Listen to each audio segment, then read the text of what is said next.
Elbow Grease Productions, in association with MichaelJacksonInsider.com, presents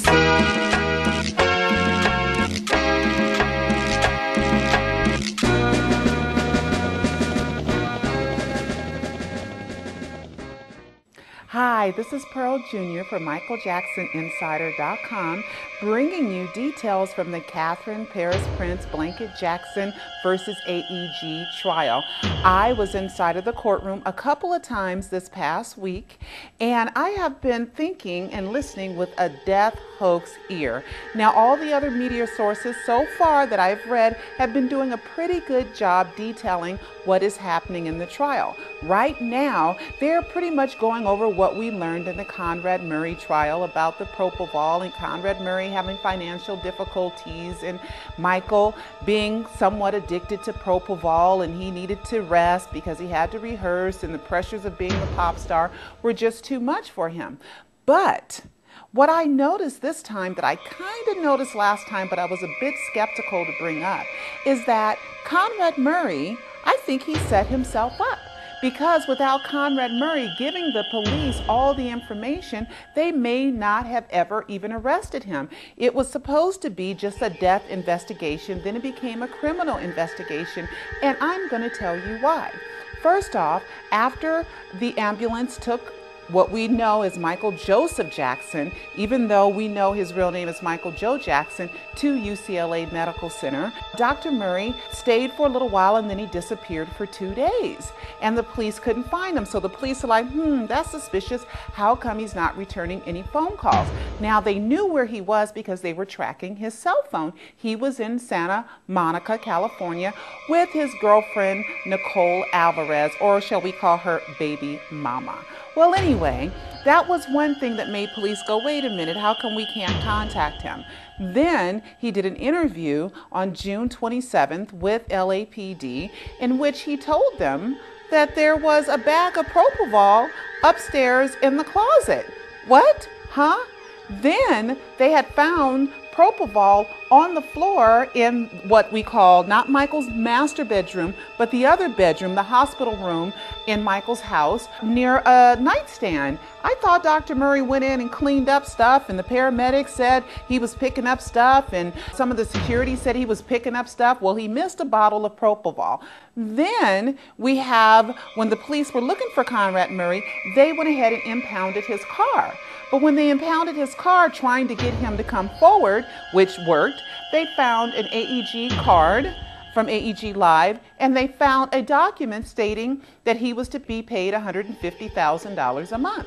Well, that also made the police go, $150,000 a month? Why would he be paid that much? And that made him very suspicious.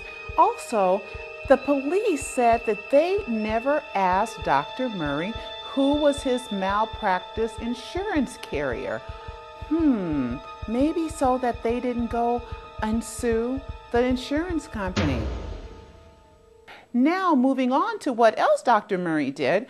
In his storage locker, Dr. Murray's storage locker, I think it was in Las Vegas, they found 3 letters. And the letters were about Dr. Murray being a doctor, being admonished for not doing good at his job. And one was for him not returning phone calls in a timely manner when he was on shift. The other one was for him not keeping good records, in which we know he kept no records of Michael taking propofol whatsoever. And then they found a letter of him being reinstated because he was suspended from a few hospitals. And I think the difference between those dates was 10 months. Now, all of this started happening in 2006, but Michael met Dr. Murray in 2006. They tell us the end of 2006, which is when Michael got back from his overseas escapade, when he went to the Middle East and he went to Ireland and he was mad about the trial, which I understand why he should have been mad about those false allegations of child molestation. Moving right along, Dr. Murray also incriminated himself And even though Detective Martinez did not mention this, but we know that Conrad Murray's car, the BMW, was in his sister's name, which probably also made police go, wait a minute, why is a car that he's driving in his sister's name? Now, I saw that car around 3 p.m. leave Carrollwood the day before because I was at Carrollwood the day before the death announcement. And that all made the police investigate Dr. Murray. So Dr. Murray seems like he was his own worst enemy.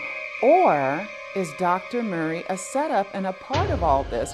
Because we do know that Dr. Murray sang on the CNN interview. We have not seen video of Dr. Murray in jail. And remember the third death anniversary date of Michael Jackson? Nicole Alvarez, baby mama, she was on an interview with National Photo Group, the people who made the fake ambulance photo, stating that Dr. Murray's doing fine in jail. He's doing a lot of reading, and the book that he is reading is The Girl with the Dragon Tattoo. And we know that that is about someone who is thought to have been murdered, but who is really alive.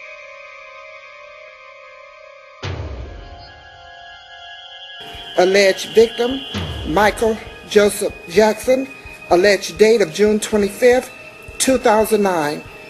Well, this is Pearl Jr. with MichaelJacksonInsider.com, and I will see you next time. Thousands believed Tupac did it. Millions believed Elvis did it. But did Michael Jackson really do it? E-movie book, Pseudocide. Did Michael Jackson fake his death to save his life? By author Pearl Jr. It's the most shocking true story of our lifetime. Order yours today. Go to MichaelJacksonPseudocide.com.